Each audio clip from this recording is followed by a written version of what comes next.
Hello and welcome to 5.17, Sustainable Forestry. This is the last subsection of Unit 5.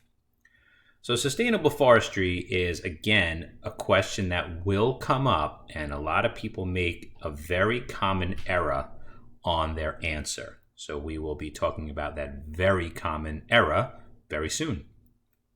And we're going to be talking about some methods that are going to try to mitigate or limit deforestation. And again, deforestation would be removing all of the trees.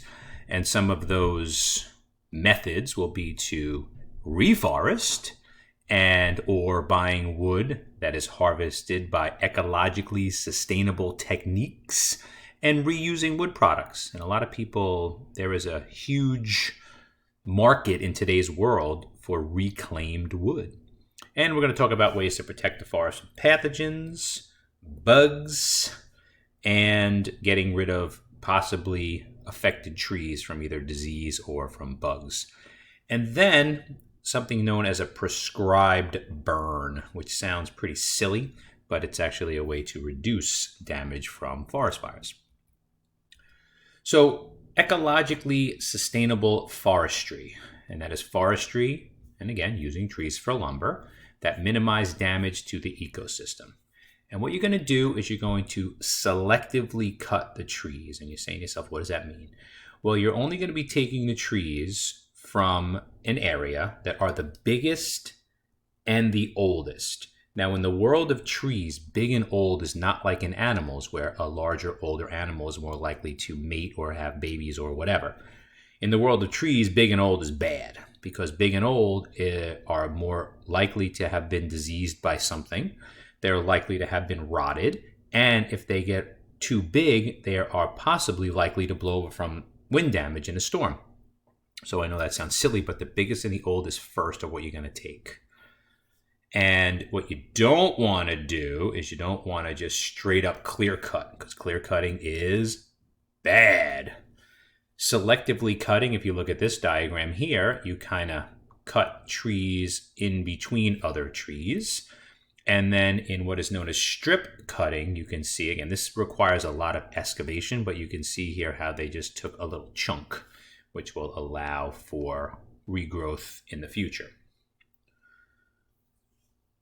You want to use humans and or animals to remove your lumber, because those heavy machinery trucks will compact the soil. And as we've seen moving through this chapter, that compacted soil can hold less moisture and is more likely to be eroded. So there is our animals and people moving the log, which you can see right there. And what you want to do is try to replant the same species that you took out. And that will hopefully maximize the long-term productivity. Now, we're going to see a common mistake would be to clear cut and then simply replant. Not good, because when you replant, they're all the same age, and it could take many years before that forest is back being useful again. So the selective cutting is definitely the way to go. Another thing you could do, and this is catching on in America, is using recycled wood. And you could use old pallets, and you can use old barns and all kinds of wood, reclaim it.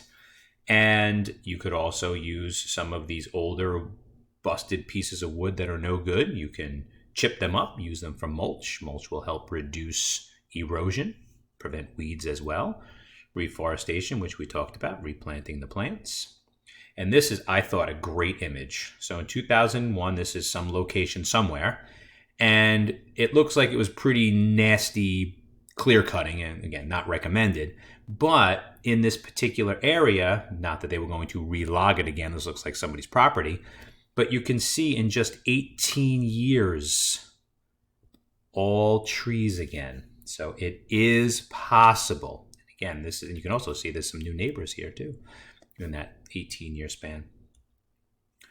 You want to selectively remove those trees that have been diseased or are infested with some kind of bug that you want to possibly remove from the forest.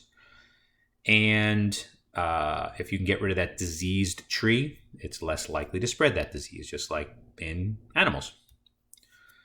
And that tree would be an example of one that you would want to get rid of. It is rotted and full of disease, and you don't want that to get over here on this one or on that one. Fire suppression. This is our last section here. And what you want to do is you want to stop natural fires. And fire suppression is the practice is to put out forest fires as soon as they start, and that's what you hope to do quickly. The problem is if you put out a fire immediately, it's going to have a lot of dry biomass. Now, when we have a lot of dry biomass, that's going to catch on fire possibly a second time. And those second fires could be worse than the first ones. So what you want to do is hopefully monitor the damage to prevent further fires. So that's one of the ways you can do it. Fire suppression, of course, you want to put it out as quick as you can, but there's another way to prevent bad forest fires. And they're called prescribed burns. And once again, that sounds silly. So if that dead biomass builds up, it's obviously fuel for these humongous fires because they're dry and they're going to burn up super fast. And any of the old dead burnt trees or any pieces there are also going to be dry and are going to light up pretty quick. So what they sometimes do is they will do what are called controlled burns, where you're going to burn up the biomass, but you're going to be there to immediately put out the fire. So if that biomass is gone and you were there to take care of it quickly before it caught the rest of the forest on fire, life is good. It will prevent larger fires later. And then by doing that, and again, as silly as it sounds, whoops, back up. Let's look at the prescribed burns first. So what here you can see, they have the kind of, here's your person kind of keeping an eye on things, keeping things burning. And they have this kind of line here. And what will happen is if you can control this from catching all of this, then you have won your battle. So that again would be a prescribed burn. Prevent future larger fires. And here, this person here is keeping an eye on things. They're catching kind of all this like brush here. They're just kind of keeping it going, burn it, put it out. The burntness will become good nutrients for the next level. We talked about that in secondary succession after a fire. And again, if you let those nutrients kind of go back into the soil, it is a great recycling method. So as silly as it sounds, prescribed burns can actually be useful. And our final FRQ for this chapter, 2 characteristics of a forest that develop when fires are suppressed, and how prescribed burns could address each of these characteristics. So think about that. Hopefully all of this was helpful, and thank you.